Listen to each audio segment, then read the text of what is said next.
Hello, my name is Alex Mattingly, and today I'll be talking to you about electric vehicles. To start off, I'm going to quote the Simpsons episode where they go to Epcot Center and ride the electric car test track. And once they board the ride, the electric car says to them, "I'm an electric car. I don't go very fast or very far. And if you drive me, people will think you're gay." That's the stigma that people have of electric cars. They actually accelerate very fast, and they have a good range of around 80 to 150 miles on the charge, and there's even new battery technology that increases that. Companies are starting to produce electric cars for consumers, and ABCnews.com reported that the average commuting distance was around 16 miles or larger for the average commuter. And I believe that electric cars can fill the roles of the gasoline cars that they're using. This brings me to my main claim, which is electric cars are a practical solution to internal combustion engine vehicles.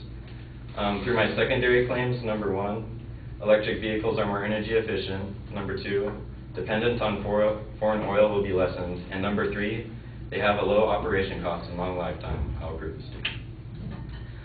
Number 1, electric vehicles are more energy efficient. Zero pollution results from electric vehicles, and it will lessen smog in cities and reduce our greenhouse gas emissions. Electric vehicles are charged just by plugging them into your house through an extension cord, and instead of using noxious chemicals that emit smog, electric vehicles won't do that. Motors used in electric vehicles are more energy efficient than internal combustion engine vehicles.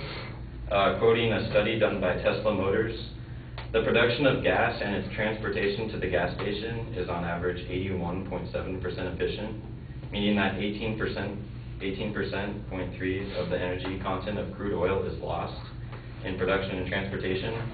And even the most efficient gasoline car made, the 1993 Honda Civic with 51 miles per gallon rated, only has an engine that is around 20% efficient.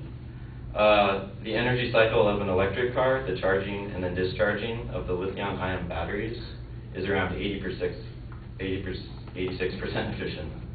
Electric vehicles will reduce pollution in major cities. In a study done by Southern California Edison, in June 2003, 324 RAV4 electric vehicles were used primarily by meter readers, service managers, field representatives, service planners, and mail handlers for security patrols and carpools.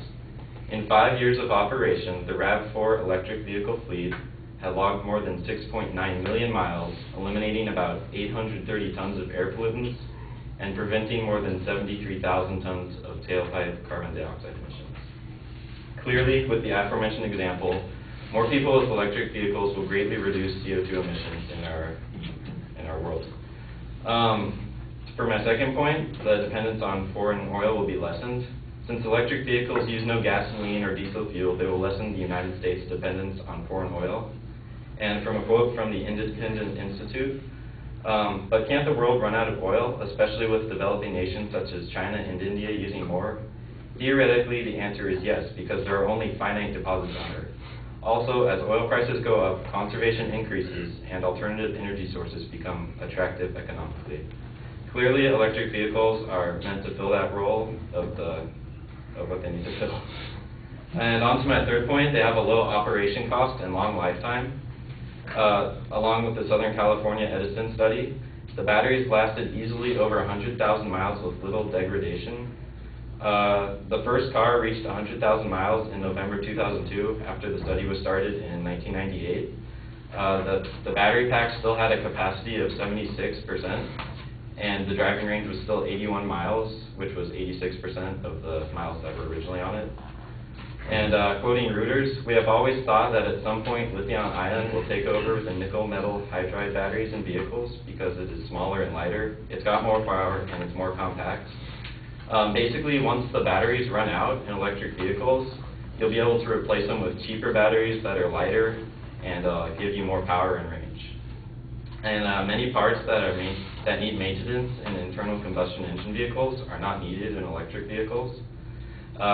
Again, with the Southern California Edison study, data collected with the test vehicles and the RAV4 electric vehicle fleet are confirming that electric vehicles with nickel-metal hydride batteries and a mature drivetrain design are compatible with a variety of mission requirements.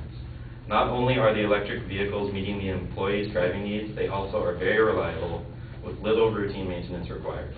There's no need for transmission, fuel filters, gas tanks, oil and lubricant for the engine, and all that junk. Currently, there aren't that many electric vehicles available in the United States market, but other countries have a lot more cars. One of the few that is available in the United States is the Think City, which is made by a Norwegian company, and it retails for around $16,000 to $19,000. And they actually pay off because you don't have to pay for gas, you just charge it in your house. So slowly, it pays off better than a gasoline car. In conclusion, electric vehicles are a practical solution for the average commuter to replace their internal combustion engine vehicle with. The range of such cars is now anywhere between 80 to 150 miles per charge, and they pay for themselves in a matter of years. Not only that, but electric vehicles will contribute greatly to lowering our greenhouse gas contribution, stopping pollution, and even lower our dependence on foreign oil. Overall, the electric vehicle is something that you should consider purchasing next time you buy one. Thank you.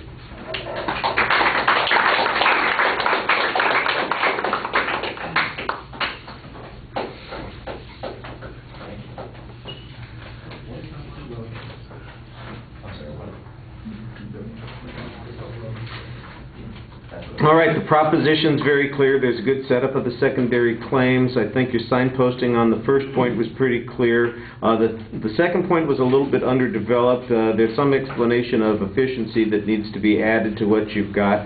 The cost issue that you get to at the very end was the thing that is occurring to me first as a potential reservation issue, and so I think you might want to spend a little bit more time on that. You want to have a little bit better audience contact, but otherwise I thought it was delivered pretty well. Thank you. Sorry about rushing. We're trying to get in one more speaker.